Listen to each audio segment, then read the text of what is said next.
Press club ఆధ్వర్యంలో ఈ యొక్క సమావేశం నిర్వహిస్తున్నాము. నా పేరు యామాద్రి భాస్కర్. నేను ఒక రైతు బిడ్డని. మా నాన్నకు 15 ఎకరాల వ్యవసాయం ఉంది ఆర్మూర్ ప్రాంతంలో. పెద్ద రైతు, మేము రైతు కుటుంబం. దాంతోపాటు నేను వ్యాపారం కూడా చేస్తున్నా. ఎక్కడ కూడా మేము రైతులని చీట్ చేయము. చీట్ చేసే లక్షణాలు మా దగ్గర లేవు. ఈరోజు ఆర్మూర్ ప్రాంతంలో ఎర్రజొన్నల మీద ఏదైతే రైతులకు అన్యాయం జరుగుతుందో నాకు స్పష్టంగా తెలుసు కనుక నాకు ఆపుకోలేక ఈ ప్రెస్ మీట్ పెట్టిన. దయచేసి ఇది ఆవేదన ఎవరి మీద కక్షగా, దయచేసి ప్లీజ్. గత 30 ఏళ్ళ నుంచి ఆర్మూర్ ప్రాంతంలో ఎర్రజొన్నలు పండిస్తున్నారు రైతులు. 30 ఏళ్ళ నుంచి కూడా ఎప్పుడు బైబ్యాక్ ఒప్పందం ఉంటుంది. ముందుగానే రేటు నిర్ణయించుకొని ఆ రైతు గిట్టుబాటు అయితేనే పెడతారు. విత్తనాలు ఇచ్చేటప్పుడు, మూల విత్తనాలు ఇచ్చేటప్పుడు పెడతారు. ఈ 10 ఇయర్స్ నుంచి బైబ్యాక్ అయితే ఒప్పందాన్ని తుంగలో దొక్కేసి దానికి తోడుగా ఈ అధికారులు కూడా సపోర్ట్ చేస్తారు. అధికారులు కూడా విత్తన కంపెనీ వారికి సపోర్ట్ చేస్తారు. ఈ రోజు విత్తన కంపెనీ వారు పెద్ద సిండికేట్ అయింది. దాంట్లో అందరి పాత్ర ఉంది, ఒక 5 తప్ప. అందులో నేను కూడా ఉన్నా. ఎందుకంటే మాకు కూడా వాళ్ళు కాల్ చేశారు, కాల్ రికార్డ్స్ కూడా ఉన్నాయి, రికార్డింగ్ కూడా ఉంది. మాకు కాల్ చేసి, భాస్కర్ మా సిండికేట్లో నువ్వు రావాలంటే నేను రానని చెప్పినా. నేను రాను దయచేసి. ఎందుకంటే గతంలో నా మీద అనేక కేసులు అయినాయి. ఎందుకంటే నేను అంటే నా మీద కేసు ఇప్పుడు చెప్తున్నాను. ఆ రోజు నాకు కేసు కావడానికి కారణం బీజేపీలో పోవడం. ఎంతవరకు ఇంకో సగం పాలు కూడా నన్ను సిండికేట్లో గుంజిరాలు. నేను సిండికేట్లో పోనట్టే నా మీద కేసు చేయించిండు. కేసు చెప్పడంలో జీవన్ పాత్ర ఎంత ఉందో, ఒక ఆనంద్ రెడ్డి అని దొంగ ఉంటాడు, రైతు ద్రోహి, ఎర్రజొన్నల ద్రోహి గోవింద్పేట ఆనంద్ రెడ్డి పాత్ర కూడా అంతే ఉంది. ఈ రోజు కూడా ఈ ఎర్రజొన్నల ధర దిగడానికి కారకుడు కూడా, ముఖ్య కారకుడు ఆనంద్ రెడ్డి. అండ్ వాడికి ఒక గ్రూప్ ఉంటుంది, వాడి గ్రూప్ ఉంటుంది. ఆ గ్రూప్ మెంబర్స్ అందరికి పేరేయడం మనం కరెక్ట్ కాదు. వాళ్ళు పెద్దలు అయిపోతారు బాగా. దయచేసి నేను కూడా ఎర్రజొన్నలు ఇచ్చిన, ముళ్ళజొన్న ఇచ్చిన. కమ్మపల్లి గ్రామంలో, కమ్మపల్లి ప్రాపర్లో నేను 39 రూపాయలకు అగ్రిమెంట్ చేసి నేను ఆల్రెడీ లిఫ్ట్ చేస్తున్నాం. 39 రూపాయలకే మేము పేమెంట్ చెల్లిస్తాం. ఎక్కడ తగ్గించాం ముళ్ళజొన్నది. ఈరోజు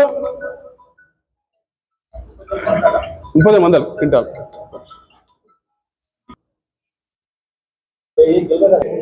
ప్రతి సంవత్సరము ఈ విత్తనాలు ఇచ్చే ముందు మన ఆర్మూర్ రైతు వేదికలో మీటింగ్ పెడతారు, మీకు గుర్తుంది అన్న. ఆ వేదికలో తూతు మంత్రంగా అధికారులు, జిల్లా అధికారి కానీ, వ్యవసాయ శాఖ మండల అధికారి మరియు ఏవో గారు మీటింగ్ పెట్టి తూతు మంత్రంగా బైబ్యాక్ ఒప్పందం చేసుకోని చెప్పేస్తారు. కానీ ఇదంతా ఉత్తు తక్కేసి ఇది. మనం పిల్లగా చందమామ రావే అంటాం అట్లా. కాబట్టి విత్తనాలు ఇచ్చేటప్పుడే రైతులకు విత్తన కంపెనీ మధ్యలో ఒప్పందం ఉంటుంది. ఆ ఒప్పందం ప్రకారం నడుచుకోవాలా. ఇవాళ ఈ సిండికేట్ ఏదైతే అయిందో, ఈ Anand Reddy group, syndicate group వారు ఎటువంటి ఒప్పందం లేకుండా మూల విత్తనాలు ఇచ్చారు. మరి అధికార యంత్రాంగం, మరి జిల్లా కలెక్టర్ గారు, ఇక్కడ ఉన్న పెద్దలు, తండ్రి సమానులు, జిల్లాలో శివసేన రెడ్డి గారు, ఇతర అధికార పార్టీ ఎమ్మెల్యేలు ఉన్నారు, ఆర్మూర్లో కూడా ఇన్ఛార్జ్ గారు ఉన్నారు. మరి మీరు ఏం చేస్తున్నారు అన్న? ప్లీజ్ దయచేసి రైతు పక్షాన ఉండండి. అదేవిధంగా 6 నిమిషాలు కొట్లాడే మా యొక్క రైతు నాయకులు, మా దేవరమ్మన్న, మా ప్రభాకర్ అన్న, మా ముత్తన్న, ఇటువేరన్న, ఈరోజు రైతు కష్టాల్లో ఉన్నాడు. 33 రూపాయలు ఎర్రజొన్నలు తెచ్చి 33 చేసి ఈరోజు టర్గెట్ సంఘంలో నిన్న 33 రూపాయలకు కొనుగోలు చేసిరన్న. 5 రూపాయలంటే దాదాపు 4000 బండ్లు, అంటే 4 లక్షల క్వింటాలు ఇంటూ 5 రూపాయలంటే 20 కోట్ల నష్టం ఈరోజు రైతులకు. ఈరోజు దయచేసి 4 లక్షల క్వింటాలు ఇంటూ 5 రూపాయలన్నా, 38 మైనస్ 33 ఎంత అన్న? 5 రూపాయలు అన్న సిరన్న. 5 రూపాయలు ఇంటూ 4 లక్షల క్వింటాలు, దట్ మీన్స్ 20 కోట్ల నష్టం ఈ వారం 10 రోజులు జరుగుతుంది రైతులకు. 20 కోట్లు. అన్ని ఎర్రజొన్నలు కలిపి 4 లక్షల క్వింటాలన్నా రాసుకోండి దయచేసి.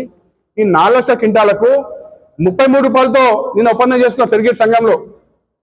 అంటే 5 రూపాయలు నష్టం. 5 రూపాయలు ఇంటూ 4 లక్షల క్వింటాలు కొట్టాను మీరు, 20 కోట్ల నష్టం రైతులకు. అదేవిధంగా 6 విషయాలు రైతు కోసం పోరాటం చేసే ఈ రైతు నాయకులు కొందరు వాళ్ళ పేరు ఎందుకంటే చెప్పడానికి నాకు సిగ్గేస్తుంది. మరి ఎటు పేరు మీ రైతు నాయకులు మనం ఇప్పుడు దయచేసి కదిలిరండి. అందరు కూడా 40 రూపాయల ఎర్రజొన్నలు, మున్నజొన్నలకు 45 రూపాయలు, తెల్లజొన్నలకు 40 రూపాయలు చెల్లించాలని డిమాండ్ చేద్దాం. నేను కూడా ముందు ఉంటా. ఇంకా నేను కూడా మొన్న కొనుగోలు చేసిన కమర్పల్లిలో 3900 మోతార్లో కొనుగోలు చేసిన 3900 కొన్నా. అదే మున్నజొన్నని ఈరోజు 30 రూపాయలతో సిండికేట్ చేసి సీడ్ కంపెనీ వాళ్ళు మావులు. ఈరోజు సిండికేట్ అని రానందుకు నా మీద కేసులు. నిన్న నాకు జిల్లాధికారి ఫోన్ చేసి, భాస్కర్ ఏమైంది, ఏమో వినిపిస్తుంది, నువ్వు వాళ్ళతో ఉండావంటే నేను ఉండా సార్, నాకు కేసు కొత్త ఏం కాదు. గతంలో నా మీద 9 ఎఫ్ఐఆర్లు అయినాయి. 2 6 అంటే కలెక్టర్ పరిధిలో జేసీ పరిధిలో ఉంటాయి. మీకు ఐడియా ఉందా లేదా? కొందరికి కలెక్టర్ పరిధిలో కేసు ఉంటుంది, జేసీ పరిధిలో ఉంటుంది. స్టాక్ సీజ్ చేసి దాన్ని మొత్తం సీజ్ చేసి దాన్ని అప్పచెప్తారు కలెక్టర్ గారికి. దాన్ని 6A కేసు, 6A. ఆ కేసు కూడా ఆమె అయినాయి.